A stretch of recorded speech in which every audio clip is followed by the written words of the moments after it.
Hey everybody, thanks for tuning in. Kimmel's Irish Pub. The Catcher Was a Spy, starring Paul Rudd, isn't it? Paul Giamatti, Guy Pearce, Jeff Daniels, Hayuku Sandana. I know him from some things. Tom Wilkerson. Boy, oh boy, star-studded. I mean, there's a lot of good people in this, a lot of good actors. Evidently, Mo Berg was a catcher in the major leagues, and he was also a spy. So I don't know too much about this. My friend Peter told me about it, so I'm kind of interested in seeing it. It's in the 1930s, 1940s, I believe. So we'll see really what it's about, and I'll check back in and let you know what the true plot is and what I'm thinking so far. I'm kind of excited. I like Paul Rudd, Ant-Man, which is another one I have to watch again before Ant-Man and the Wasp. But anyway, enough about that. Let's talk about this film. Let's see what it's all about. I'll be back in a second. It'll be like I'm not even gone. Just a little blackness and a little me again. Alright, stick around. Hey everybody. Time for a quick check-in. We're watching The Catcher Was a Spy. We're at the 49-minute and 28-second mark. The movie's an hour and 34 minutes long. But it's interesting. It's definitely an interesting movie. I'm kind of thinking it's jumpy.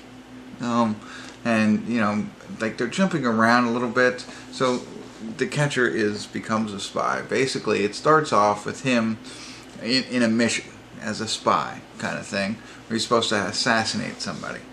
And they show a little bit of that, and then it says 8 years earlier. And then 8 years earlier, it comes back to him actually being, you know, a veteran catcher for the Boston Red Sox. And they developed that very, just a little bit. You know, the coach is like, when are you going to retire and become a coach? You've been doing this for a long time. I need your roster spot. And that's happening. And then, it's also, he's homosexual or bisexual. I don't know. And the rookie kind of suspects that and tries to follow him around to find that out. And you find that out very early, so no spoiler alert there. But he has a girlfriend as well. So, developed a little bit. And he's supposed to go over to Japan to play some exhibition games with this team. And they invite him to go. And it's like an all-star team, but they invite him because evidently he's also a doctor. He has a doctorate from Princeton. He has a master's degree from Columbia. He's a very well educated person, speaks 7 languages, and that's why they kind of invite him over to Japan so that he can speak these languages. While he's over there, this is right before we go to war with Japan in 1941, and he's over there and he's filming, some stuff for people. And he talks to a guy who, I hear you work for the State Department kind of thing. Anyway, and then he jumps into, meeting with Jeff Daniels, who's, I think, the head of OSS. And they invite him to be a part of that. So he gets involved there, and then he works behind a desk for a while. And he wants to get out in the field, and Guy Pearce and Giamatti are 2 guys who want to go over to Germany and find this person who can build an atom bomb.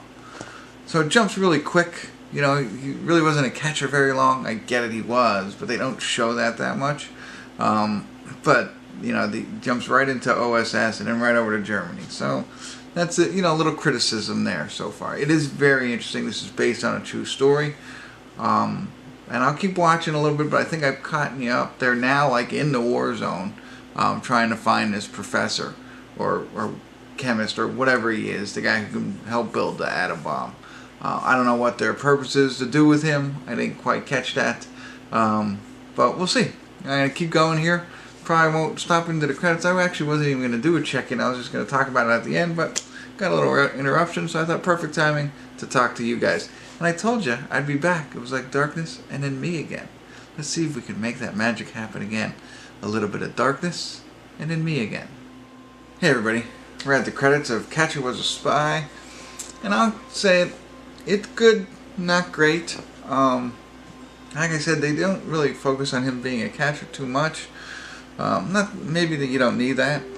I think it is interesting. It's an interesting story that this professional baseball player becomes this big spy for the United States and meets a physicist, Heisenberg, who might have been developing the bomb for Germany. And that's his whole thing. He's supposed to go find him and assassinate him so he doesn't build the bomb for Germany. And that's really what it's about. They dabble a little bit in his his life and what he was. I mentioned he was with a girl, but they never got married, kind of thing. But also seemed to be bisexual in a sense. I don't know how true that is.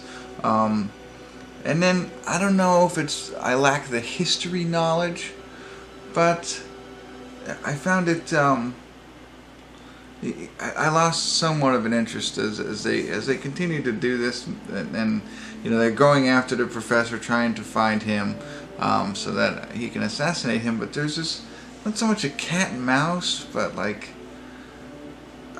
conversations that happen. So he's supposed to go kill him, but yet he's gonna talk to one guy and get him to take him out to dinner, and they play chess, all this stuff.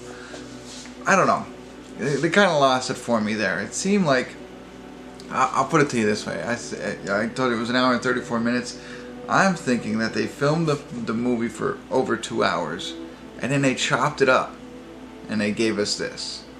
That's the way it felt to me. Like, I think there's pieces of it missing. I mean, I mentioned how it was jumpy in the first 49 minutes of it, and it boom, boom, boom, right there. The second half wasn't as jumpy, but I felt it was missing something. I think it's missing depth. For me, anyway. Maybe not. Maybe I just zoned out and I missed part of it. Not that it didn't make sense at the end. I got what happened, but I didn't feel, like I had to know.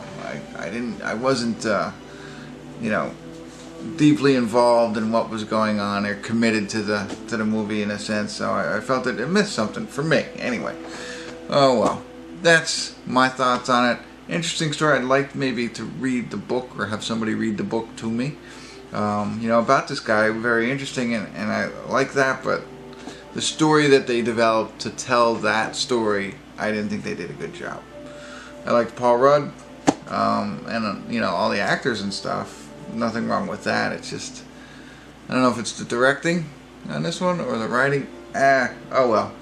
I could go on and on, can't I? Well, that's enough for me. Probably gonna give it a 6.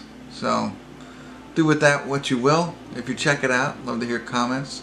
But thanks for tuning in for Kimmel's Irish Pub.